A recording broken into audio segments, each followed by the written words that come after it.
Ethan McLaren from BeatTV. I'm hanging out with Benny Silversix and Nick Coleman, both of which, you know, have been shredding Melbourne to pieces lately. Suck Music Party, is that right, Nick? Yeah, we're presenting a producer party. Going to have one level which is going to be probably a bit more on the clubbier side, and then some producers downstairs doing a bit more of an intimate housing, so a nice banging upstairs and something different downstairs. Looking forward to it. It's like pretty much an avenue to get the production out there so kids can hear it. Yeah, it's not so much just about what they're making, it's about what they're playing as well. A lot of the time these guys go and play in clubs and there's an expectation that there's a certain sound that they might have to play.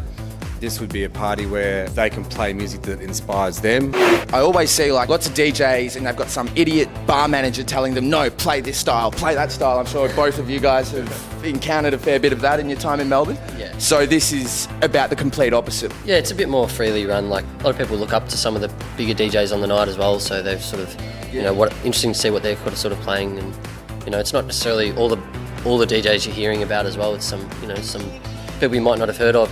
Who put this on? Obviously Suck Music. Yeah, Suckmusic and Wawa sort of came together and thought this would be a pretty good idea. There hasn't been a focus on it before, so we thought we'd give it a crack, and it's looking like it's going to be a really good party. Everyone's pumped for it, yeah. Well, probably by the time this goes to air, there won't be any tickets left, so, you know, it's the closest you're going to get.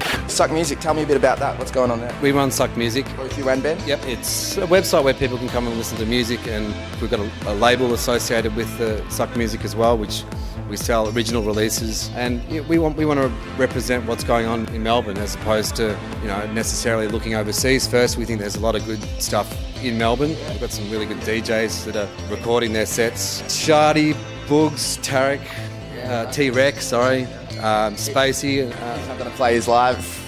Oh, might be lucky enough. He might bring some of his gears and toys down that he uses in his live shows. We're trying to twist his arm. You spend many time on artist development within Suck Music? Definitely. You know, you hear something for the first time and you go, oh, that's fantastic, but maybe do this and do this, and hopefully it gets to a releasable stage and we put it out and it hits iTunes and Beatport. Me personally, I love sending a track to, say, Ben, and he says, oh man, this is cool, but maybe if you did this, and I'm like, perfect, you know. It's really sort of just a step away from the track. I'm doing that now. I never used to do that. I was just like, nah, my idea is it, this is it, but it doesn't work as well as if you can, you know, send it away and get some feedback on it. I'm sure you guys would welcome feedback from your general munted punter. Right? Yeah, definitely, yeah. Well, they're the ones you're playing the music to.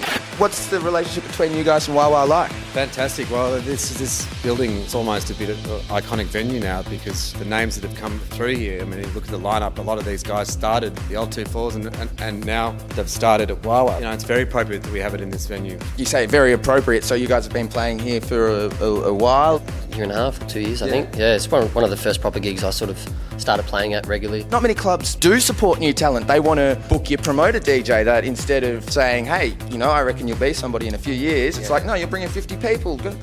So Wawa's not about that. Clubs probably think they can just take advantage of the younger DJ, whether he's good or not.